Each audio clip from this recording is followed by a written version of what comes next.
तो वोट डालने से पहले तो राजनीतिक दलों के अपने अपने दावे थे, लेकिन जो आंकड़े हैं, जो एग्जिट पोल है, उसके मुताबिक मध्य प्रदेश में बीजेपी न सिर्फ वापसी कर रही बल्कि एक अंतर भी होगा बीजेपी में और कांग्रेस पार्टी में। हम आपको ग्राफिक्स के जरिए भी पूरा का पूरा नोट निचोड़ जो है इसका बता रहे हैं। शिवराज के खिलाफ सत्ता विरोधी पहले तो लहर नहीं, और आज तक एक्सिस माई इंडिया के एग्जिट पोल में यह निचोड़ है जो कि शिवराज के हौसले बढ़ाने वाला ये पूरा का पूरा निचोड़ है।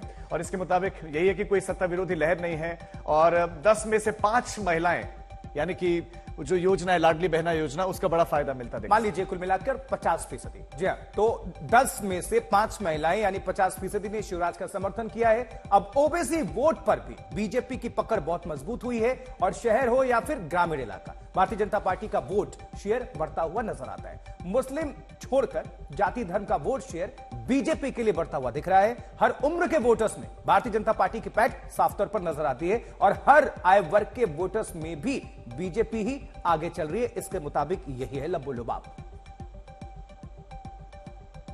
मैं पहले दिन से, जिस दिन से मैं उम्मीदवार बना था, चुनाव प्रक्रिया शुरू हुई थी, मैंने कहा था मैं 2003 की पुनरावृत्ति 2023 में देख रहा हूं। एग्जिट पोल आए हैं, ये अनुकूलता हमको गौरवान्वित करती है। मैं तब भी कहता था और आने वाले समय में भी इस चुनावी राजनीति में आदरणीय मोदी जी के वो 4 स्तंभ, गरीब कल्याण का उनका संकल्प, महिला सशक्तिकरण का उनका संकल्प, हमारे बच्चे हमसे बेहतर जिंदगी जिए उनका तीसरा संकल्प, और उसके बाद में चौथा जो संकल्प है वो किसान सम्मान निधि का।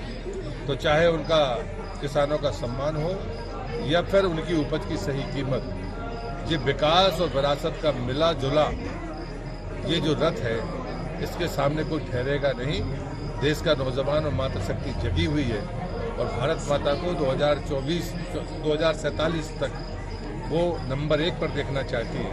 तो मध्य प्रदेश को देश में नंबर 1 राज्य बनना पड़ेगा। ये इसका जनादेश साबित होगा, ये बात मैं पहले से कहता हूँ। तो वो पार्टी खुश है जिनको संख्या ज्यादा मिले हैं, नंबर ज्यादा मिले हैं, वो थोड़ा सा इस पर भरोसा करने में कतरा रही है जिनको कम नंबर मिले हैं। सीधा रुख करते हैं हमारे संवाददाता रविश पाल का।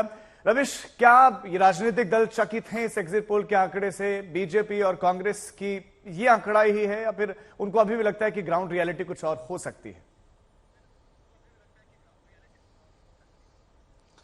देखिए, जैसे कि पहले भी हमने बार बार कहा था कि कांग्रेस हो या भारतीय जनता पार्टी हो, दोनों ही राजनीतिक दल मध्य प्रदेश में अपनी अपनी सरकार बनाने का दावा कर रहे हैं।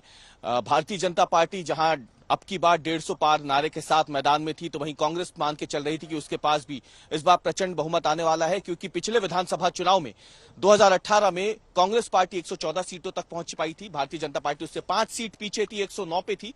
और बाद में असर यह हुआ कि 2020 में कांग्रेस की सरकार पलट जाती है, भारतीय जनता पार्टी सरकार बना लेती। तो इस बार कांग्रेस पार्टी ये मान के चल रही थी कि मध्य प्रदेश की जनता जो है इस बार कांग्रेस पार्टी को प्रचंड बहुमत देने जा रही है, ताकि 2020 जैसे हालात जो है वो मध्य प्रदेश में अब ना बने। और इसीलिए कांग्रेस पूरी तरीके से आश्वस्त थी। उसके पास कई सारे फैक्टर्स थे इस पर यकीन करने के लिए, जिसमें सबसे बड़ा फैक्टर था 18.5 सालों की सरकार और 16.5 सालों के मुख्यमंत्री शिवराज सिंह चौहान के खिलाफ एंटी इनकम्बेंसी। और इसके अलावा कई सारे जो आरोप लगते रहे थे शिवराज सरकार के ऊपर, भले ही वो व्यापम घोटाला हो, पटवारी भर्ती परीक्षा का कथित घोटाला हो या महाकाल मंदिर का कथित घोटाला हो, इन तमाम आरोपों को लेकर के भी कांग्रेस मैदान में थी। कांग्रेस को लग रहा था कि जनता कांग्रेस के साथ इन तमाम मुद्दों पर जाते हुए बीजेपी के खिलाफ वोट देगी। लेकिन एग्जिट पोल के आंकड़े बता रहे हैं कि भारतीय जनता पार्टी जो अब की बार 150 पार नारे के साथ मैदान में थी, कहीं ना कहीं एग्जिट पोल के आंकड़े भारतीय जनता पार्टी के इस नारे के साथ जाते हुए भी दिख रहे हैं, और भारतीय जनता पार्टी यहां पे मध्य प्रदेश में एक भारी अंतर के साथ सरकार बनाती दिख रही है। आपको बताएं कि इसमें सबसे बड़ा जो भारतीय जनता पार्टी फैक्टर मान के चल रही है वो ये कि मध्य प्रदेश में महिलाओं ने लाडली लक्ष्मी बहना योजना के चलते बड़ी संख्या में बीजेपी को वोट दिया है, और इसीलिए तो भारतीय जनता पार्टी पर कुल मिलाकर भरोसा है और बहुमत साफ तौर पर यहां से नजर आती है।